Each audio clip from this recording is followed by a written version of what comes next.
आप सभी मसीह भाई बहनों को प्रभु यीशु मसीह के नाम से जय मसीह की। दोस्तों, आप कैसे हैं? हम विश्वास करते हैं कि आप सब प्रभु यीशु मसीह के आशीष में दिन प्रतिदिन बढ़ रहे होंगे और उनके वचन में आप बढ़ रहे होंगे। तो दोस्तों, हर दिन के साथ आज भी एक नए वीडियो के साथ आप सबके बीच में आया हूं। आशा करता हूं, विश्वास करता हूं कि आज के वचन से प्रभु आपको बहुतायत से आशीष देंगे। तो दोस्तों, अगर हमारे वीडियो को आप पहली बार देख रहे हैं तो वीडियो को लाइक करें और चैनल पे पहली बार है तो चैनल को सब्सक्राइब करके बेल आइकन ऑल को जरूर दबा दें ताकि। तो चलिए दोस्तों, हम ज़्यादा देर न करते हुए वीडियो को शुरू करते हैं। तो आज का वीडियो का टॉपिक यही है कि परमेश्वर के भय मानने के विषय में बाइबल वचन क्या बताती है और परमेश्वर के भय मानना हमें क्यों चाहिए। दो बातें आज मैं आप सबके बीच में लेके आया हूँ। तो बाइबल के वचन से आज मैं आपसे बातें करूँगा, तो आप ध्यानपूर्वक इस वीडियो को पूरा देखें और वीडियो को स्किप करके ना जाए। और वीडियो पसंद आता है तो एक दूसरे भाई के वीडियो जरूर शेयर करें। तो चलिए हम सबसे पहले देखते हैं कि परमेश्वर के ईश्वर के भय के विषय में बाइबल वचन क्या बातें करती है। नीति वचन 9:10 से साफ साफ यहाँ बातें करता है कि यहोवा का भय मानना बुद्धि का आरंभ है और परम पवित्र ईश्वर को जानना ही समझ है। तो दोस्तों, वचन यहाँ साफ साफ घोषणा करता है कि परमेश्वर के अगर भय आप मान रहे हैं तो आप उनके बुद्धि आपके अंदर आ रहे हैं, उनके बुद्धि का शुरुआत आपके अंदर हो रहा है, आप बुद्धिमानता में आगे बढ़ते जा रहे हैं। और परम पवित्र ईश्वर अगर आप भय मान रहे हैं तो आप है जो उनको जानने के प्रयास कर रहे हैं। जैसा कि आज पूरे संसार में देख रहे हैं कि मनुष्य कुछ भी होता है कर लेते हैं, किसी को हत्या करना, किसी से घूस ले लेना, चोरी करना, व्यभिचार करना, इस सारी तरह से वो बुराइयां कर लेते हैं। भय नहीं है, ईश्वर के डर नहीं है, इसीलिए वो कुछ भी कर ले रहे हैं, उनको जो मन में आ रहा है कुछ भी कर ले रहे हैं। लेकिन वचन यहाँ साफ साफ कहता है कि ईश्वर का भय मानना बुद्धि का आरंभ है और परम पवित्र ईश्वर को जानना ही समझ है। तो दोस्तों, आपका चुनाव करना है कि हम उनके डर में चलेंगे, उनके भय में चलेंगे या अपने आप को मनमानी करेंगे, क्योंकि वो आपका चुनाव करना है। दूसरा जो वचन है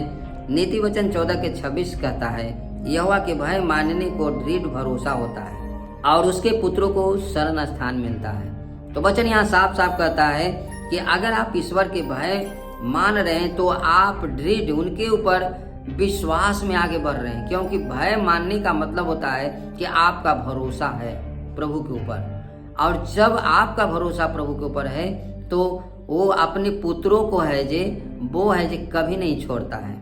वो अपने पुत्रों को वो शरण स्थान देता है, वो रहने के लिए जगह देता है, वो अपने पंखों की आड़ में हमेशा छुपा के रखता है। तो आप इस बातों को क्लियर जान लें कि अगर आप उनके डर भय में चल रहे हैं तो आप उनके शरण स्थान में चल रहे हैं, उनके उपस्थिति में चल रहे हैं।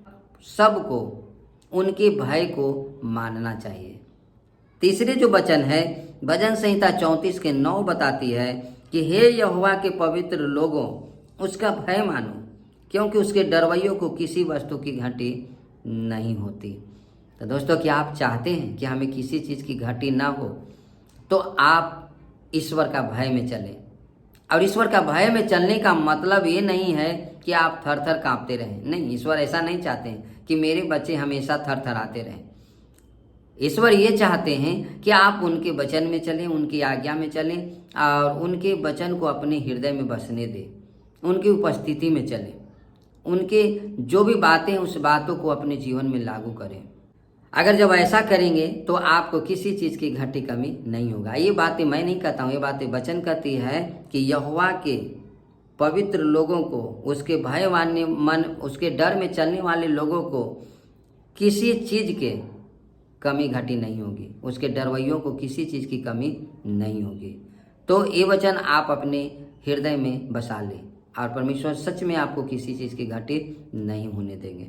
चौथा जो वचन है वो सपोदेशक 12:13 में कहता है इन सब बातों का अंत सुन चुके हैं, परमेश्वर का भय मान और उसकी आज्ञाओं को मान, क्योंकि मनुष्य का संपूर्ण कर्तव्य यही है। ईश्वर का भय ही मानना सबसे बड़ा अच्छा कर्तव्य है, संपूर्ण कर्तव्य है। अगर आप ईश्वर के भय में, उनके डर में चल रहे हैं तो आप उनके आज्ञाकारिता में चल रहे हैं, क्योंकि वचन साफ साफ कहता है कि उसकी आज्ञाओं को मान, क्योंकि मनुष्य का संपूर्ण कर्तव्य यही है। तो दोस्तों, अगर अब तक आप अपनी को मनमानी कर रहे हैं, अब तक आप जो मन में आ रहा है वो कर रहे हैं, तो करना छोड़ दें, क्योंकि ईश्वर का भय मानना ही बुद्धि का आरंभ है। ईश्वर का भय मानना ही आपको किसी चीज़ की कमी घटी नहीं होगा, और ईश्वर के भय मानना ही संपूर्ण कर्तव्य है हम आप सबका। तो दोस्तों, आखिर हमें यहोवा का भय क्यों मानना चाहिए?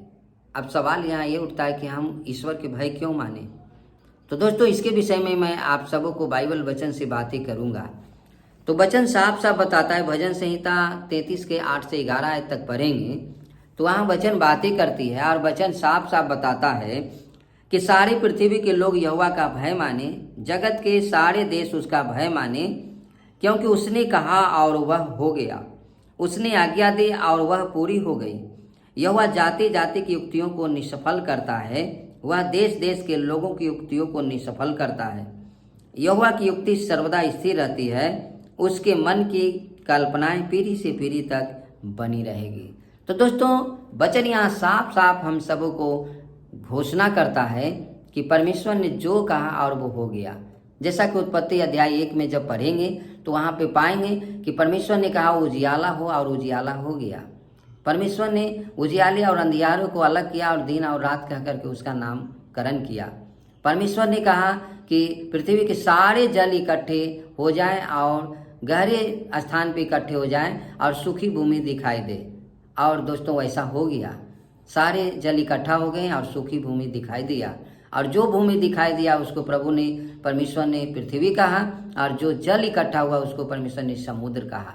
और इसी तरह से परमेश्वर ने जो 6 दिन काम किया और 6 दिन जो भी बातों को कहा और वो हो गया।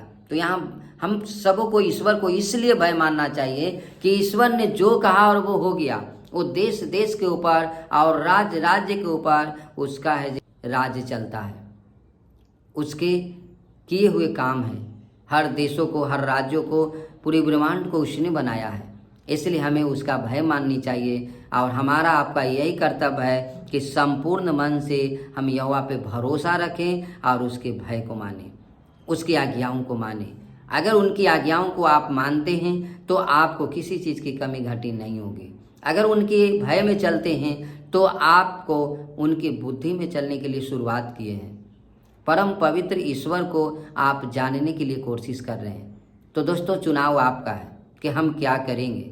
हम अब तक मनमानी करेंगे या अब हम ईश्वर के डर भय में चलेंगे, उनके वचन में चलेंगे, उनकी आज्ञा में चलेंगे। ये चुनाव आपका है। तो मैं आशा करता हूँ, विश्वास करता हूँ कि आज ये बाइबल के वचन के द्वारा आप आशीष को पाएं। तो अगर ये वचन आपको आशीष के कारण हुए तो इस वीडियो को एक दूसरे भाई को जरूर शेयर करें, ताकि वो भी भाई इस वीडियो के द्वारा आशीष को पा सके और परमेश्वर का राज्य का सुसमाचार हर एक जन तक जा सके। इसमें आप सहभागी हों। मिलते हैं नेक्स्ट वीडियो में, तब तक आप सब अपना ख्याल रखें। आप सबको जय मसीह की। God bless you.